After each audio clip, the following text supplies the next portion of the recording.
Y si les parece bien, vamos a comenzar con la grabación. Recuerden que estos estudios quedan grabados en video, en audio y también las transcripciones que próximamente son publicadas. Así es de que, pues bueno, acompáñenme en sus Biblias, por favor, al capítulo 11 del primer libro de Samuel. Vamos a analizar esta primer batalla de Saúl. Dice desde el versículo 1, después subió Nahás, amonita, y acampó contra Jabes de Galaad, y todos los de Jabes dijeron a Nahás, haz alianza con nosotros y te serviremos. Bueno, primeramente el nombre de este amonita, de este líder amonita, Nahás.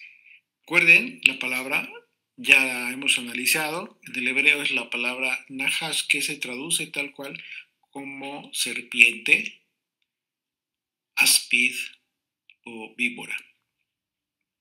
Entonces los amonitas tuvieron todo el propósito de conquistar a Israel, y vemos que el pueblo de Israel se concretó de inmediato a humillarse en el momento que vieron esta posibilidad de guerra en donde tuvieron miedo de ser muertos, ser sometidos, eliminados literalmente por los amonitas. El pueblo amonita tuvo fama de ser un pueblo cruel. Y bueno, en lugar de humillarse ante Dios, simplemente se rindieron. En lugar de buscar a Dios, orar, pedir por salvación, como en muchas otras ocasiones. Ustedes recuerden cómo fue que el pueblo de Israel siempre buscó a Dios en un momento dado y Dios siempre respondió, pero en esta ocasión no lo hicieron, simplemente se rindieron. Pero hubo circunstancias que postergaron esta rendición y que a final de cuentas no se dio, pero vamos a ver en qué condición se da.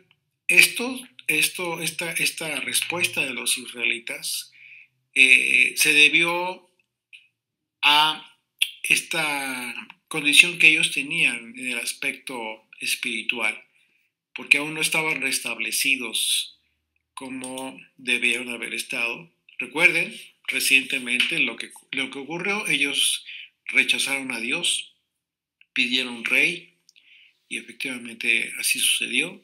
Dios les designó un rey, literalmente como ellos lo querían. Dice el verso 2, y Nahás amonita le respondió, con esta condición haré alianza con vosotros, que a cada uno de todos vosotros saque el ojo derecho y ponga esta afrenta sobre todo Israel. Wow. Así de que imagínate, no era cualquier cosa, no era cualquier cosa, era como pedirle a un soldado, literalmente era pedirle a un soldado que fuese mutilado. Y dice, de esa manera voy a hacer alianza con ustedes. Pero también tenía un propósito muy específico.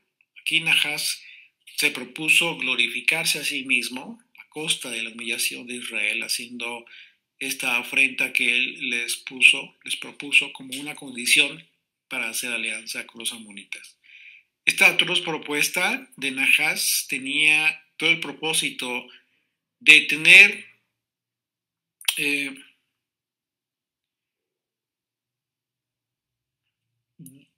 tener a los israelitas debilitados, de inhabilitarlos, de debilitarlos,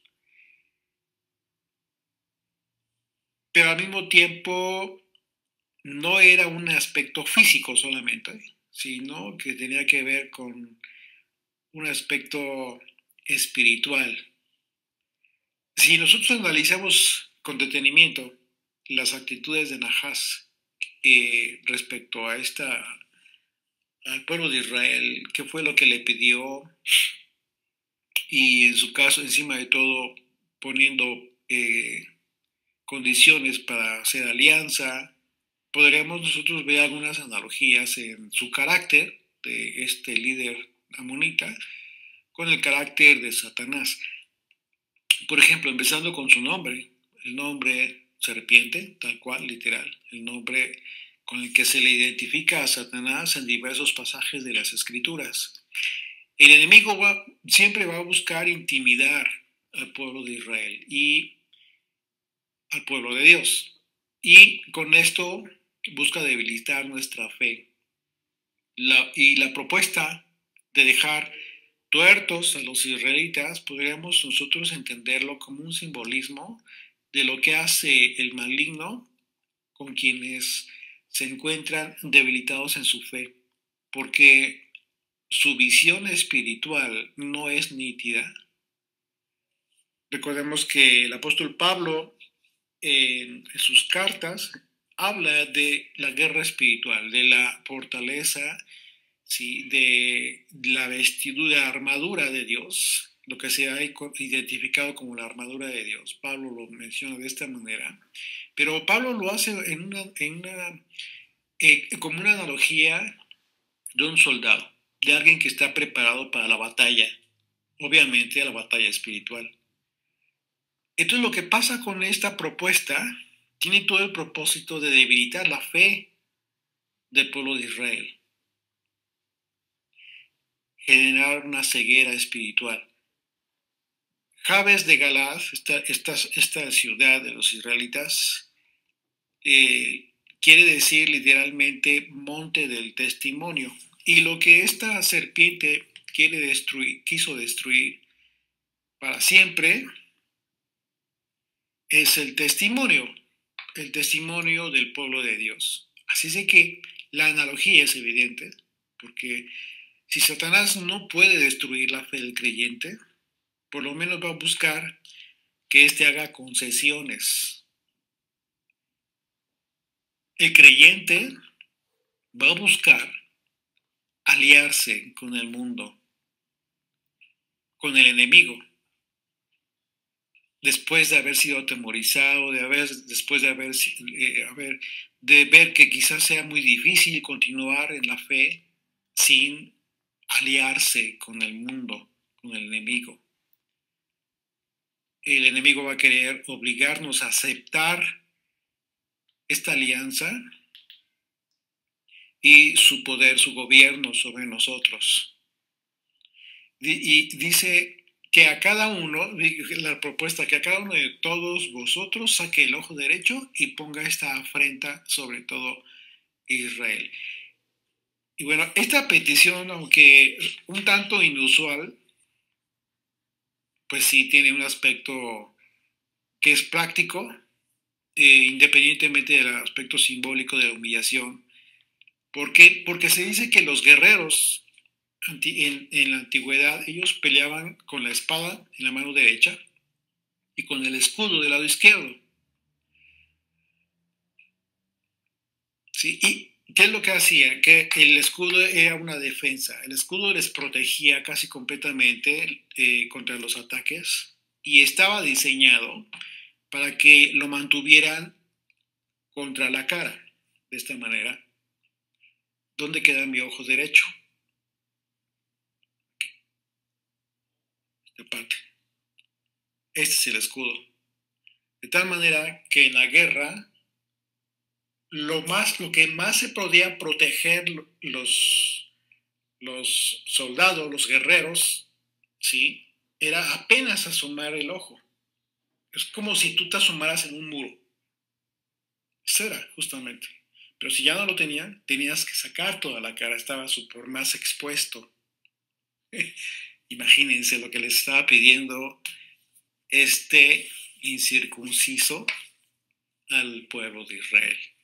Literalmente, que poco a poco fueran diezmados, muertos en guerra, porque al ser aliados con ellos, tendrían que estar en guerra y quizás como carne de cañón, ¿no?, al frente. Así es de que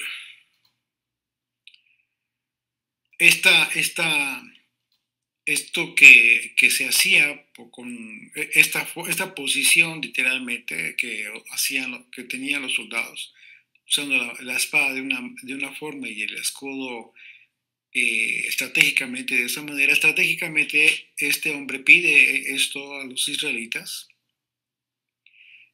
precisamente porque quería que todos los guerreros de Jabes Galad, en su momento, después de haber perdido el ojo, quedaran totalmente inhabilitados. Pero una vez más, este, eh, este hombre, este amonita, quiso destruir dos aspectos en el pueblo de Israel: el aspecto material, pero también el aspecto espiritual. Este enemigo en realidad estaba tratando de destruir las posibilidades de ataque y defensa de los israelitas, porque habló de todo Israel.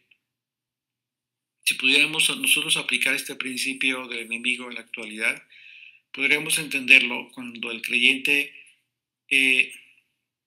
creyente existe una duda en cuestiones de conducta, en cualquier aspecto de la vida, ¿sí?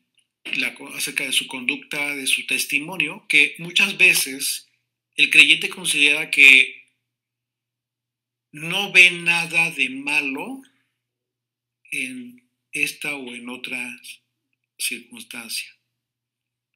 No ve nada de malo en aliarse, en hacer esto, en aquello, aquello en lo cual pues ya no le, quizás está viendo en su corta visión espiritual, está viendo que ya no le queda de otra más que pues hacerlo. No hay nada de malo. Ante la presión social, ante la presión familiar, viene una época en la que todos ustedes van a estar a prueba una vez más, como cada año. La familia que te invita a pasar Navidad, festejar el nacimiento de Jesús, lo que llaman Navidad, la fiesta de Año Nuevo, una serie de cosas que tienen tinte espiritual, por supuesto. Digo, ¿qué es lo que dicen hoy en día? Muchos creyentes, ¿qué es lo que dicen? Bueno, es que realmente ya no tiene nada que ver con el aspecto de la idolatría. ¿Por qué? Porque pues son fiestas sociales. Incluso ya cambiaron el saludo. Ahora, ¿cómo se dicen? Felices fiestas. Ya no dicen feliz Navidad, felices fiestas. No te estás dando cuenta. Estás perdiendo tu ojo derecho si no eres capaz de ver con toda nitidez lo que ha hecho, lo que está haciendo el mundo, con tal de que te alíes, te involucres. Este enemigo en realidad estaba tratando de destruir las posibilidades de ataque y de defensa de los israelitas. Así de que lo que en realidad suele ocurrir en nuestros días es que quizás los creyentes ya le sacaron el ojo derecho y entonces ya hizo una alianza con el mundo porque no vio nada de malo en esto o en aquello. Verso 3. Dice: entonces los ancianos de Jabes le dijeron a este Nahas, a esta serpiente del maligno, ¿qué le dijeron? Danos 7 días para que enviemos mensajeros por todo el territorio de Israel, y si no hay nadie que nos defienda, saldremos a ti. Bueno, los hombres de Jabes de Galad, pues estaban totalmente atemorizados y ellos consideraban que no tenían otra opción más que rendirse y no había nadie quien los defendiera en realidad. Ellos consideraron eso, que no había nadie. Esa respuesta que dejó ver una lejana probabilidad era una clara expresión de que anhelaban un Salvador. O sea, dijeron, ¿cómo lo dijeron? Si no hay nadie que nos defienda. Pero había una lejana posibilidad. Quizás estaban olvidando que ya tenían un rey. o quizás estaban considerando que ese rey no era lo suficiente para salvarlos. Y por otro lado, si el propósito de Nahas era causar afrenta en todo Israel y que le temieran, pues obviamente, ¿qué fue lo que dijo? Pues adelante, vayan y esparzan el temor por todos los israelitas. O sea, operó en su favor. Dijeron, no se opuso, adelante, vayan. Entonces dice el verso 4, llegando los mensajeros de Hades Galab, dijeron estas palabras en oídos del pueblo, y todo el pueblo alzó su voz y lloró. Así es de que podemos imaginar el terror que Israel tenía de los amonitas. Era un pueblo terrible. Hay registros históricos acerca del tipo de la crueldad que ellos usaban para matar a las personas. No lo vamos a mencionar, nos viene al caso, pero eran muy crueles. Ese era el motivo por el cual Israel estaba muy atemorizado. Esta fue la reacción de Nahas que Nahas él estaba esperando, que ellos temieran, que todo Israel temiera. Y lo logró a final de cuentas. Por eso no tuvo inconveniente en dejar ir que fueran los mensajeros que recorrieran todo Israel y llevaran estas noticias de asedio de los amonitas y sus peticiones para hacer alianza. Dice el verso 5, y he aquí que Saúl venía del campo tras los bueyes. O sea, venía del campo bien tranquilo, él como si nada, y dijo Saúl, ¿qué tiene el pueblo? ¿Qué llora? Y le contaron las palabras de los hombres de Jabes. Recordemos, ¿por qué estaba en esta condición? ¿Qué fue lo que pasó? ¿Por qué no estaba enterado? Bueno, recordemos que Saúl ya había sido ungido y reconocido como rey. Sin embargo, aún tenía que esperar a recibir las instrucciones de cómo reinar. ¿Sí? Y así es de que mientras tanto él continuaba pues, con sus tareas normales, habituales, ¿sí? Él continuó trabajando en el campo, realmente no sabía ni por dónde empezar cuando se trataba de establecer una corte real, en este caso, o una burocracia, ¿sí? Israel pues nunca había tenido nunca había estado en estas circunstancias. Recordemos que era el primer rey designado en Israel. Así es de que simplemente regresó a su casa y fue a trabajar al campo y pensó que a su momento Dios le diría qué hacer cuando llegara el momento. Aún no había un sistema de gobierno establecido en Israel. ¿Esto qué significa? Bueno, significa que esta es la razón por la que él no estaba enterado de la amenaza de los amonitas. No había estrategias de guerra, no estaban preparados.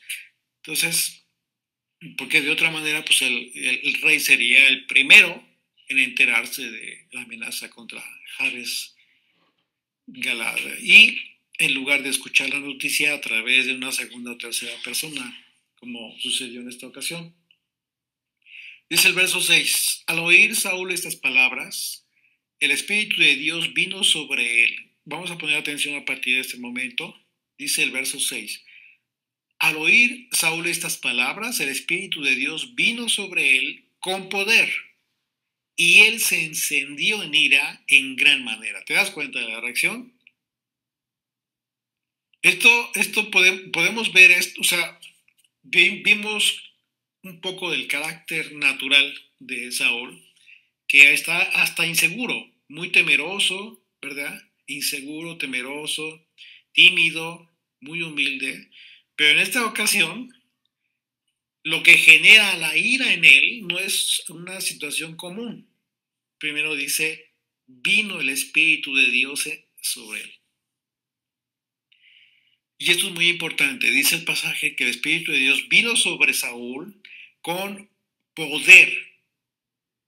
Y entonces enseguida se encendió en ira. La importancia de entender en su contexto correcto estas palabras es porque no hablamos de un hombre, de la reacción de un hombre que se haya encendido en ira por causa de su propia emoción visceral.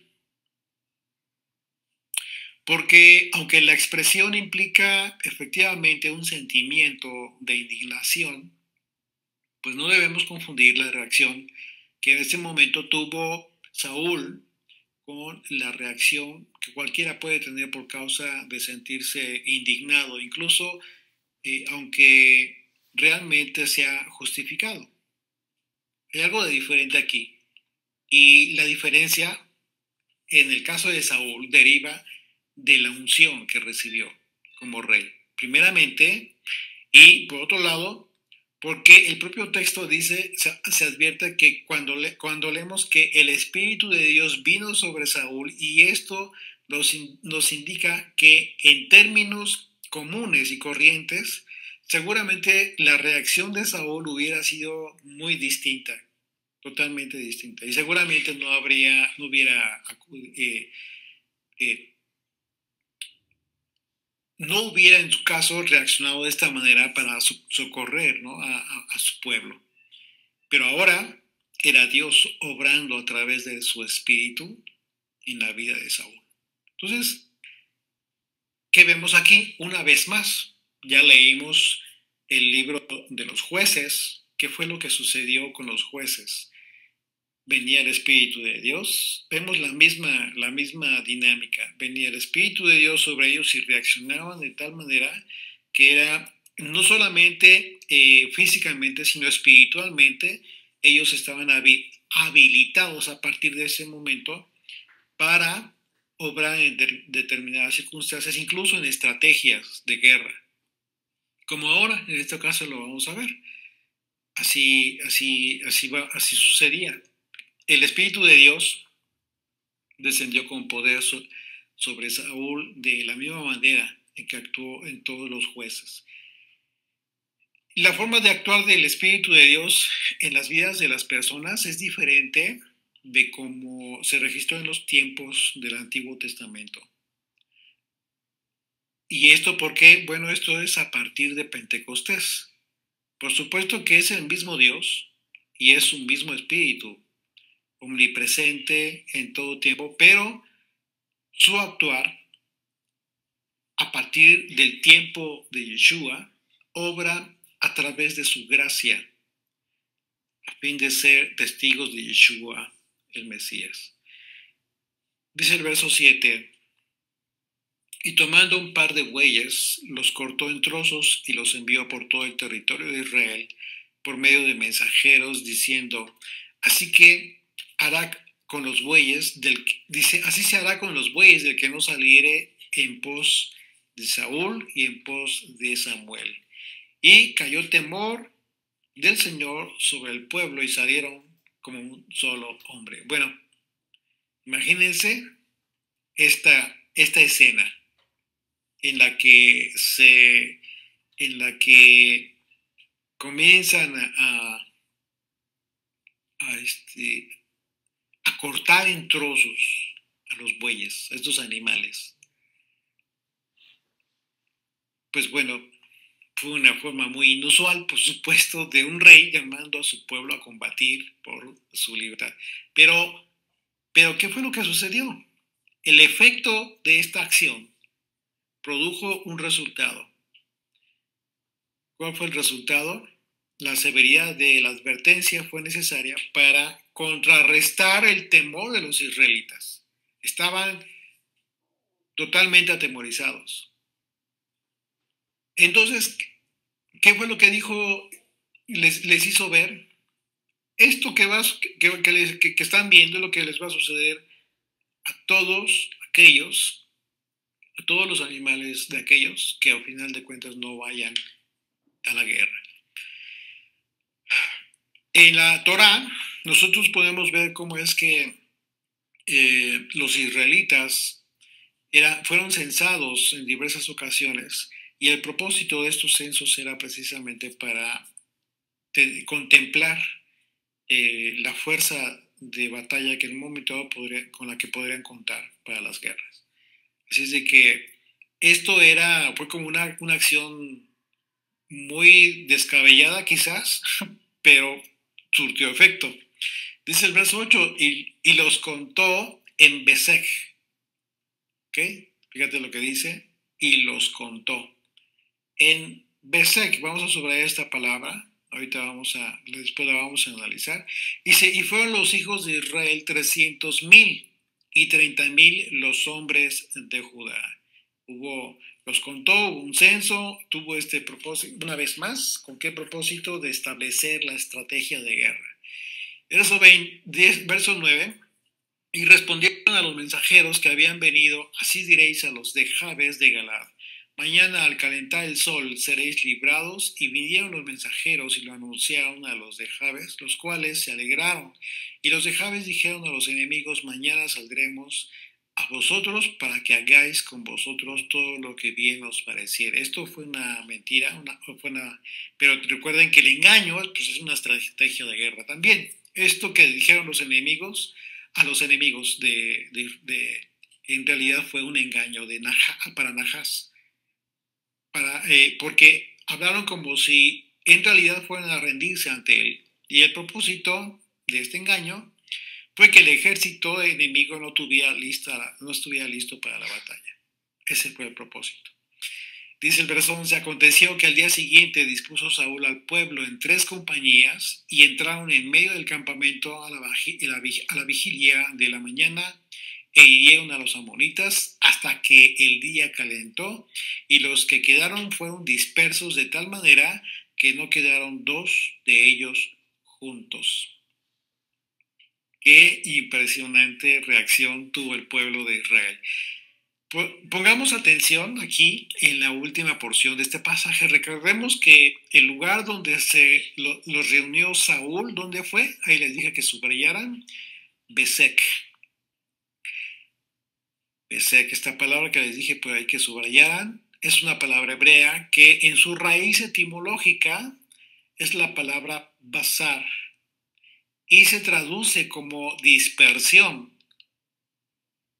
Y eso es interesante porque lo último que leemos en el versículo 11 literalmente es, y los que quedaron fueron dispersos de tal manera que no quedaron 2 de ellos juntos.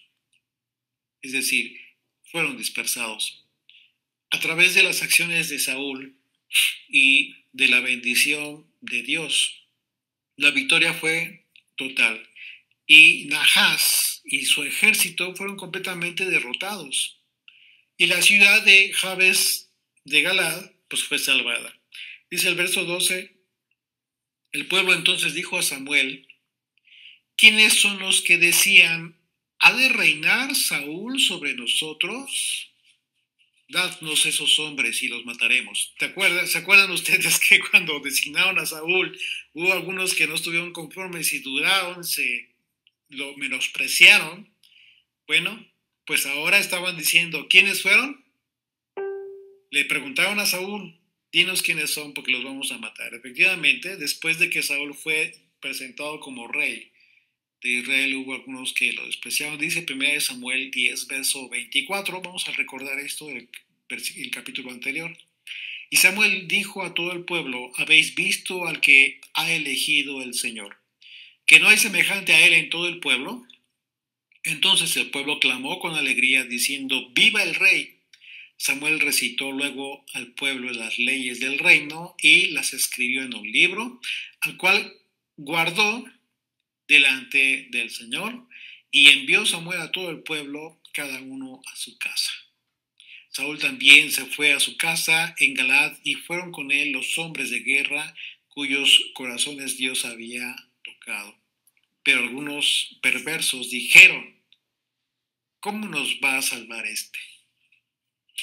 Y le tuvieron en poco, y no le trajeron presentes, mas él disimuló.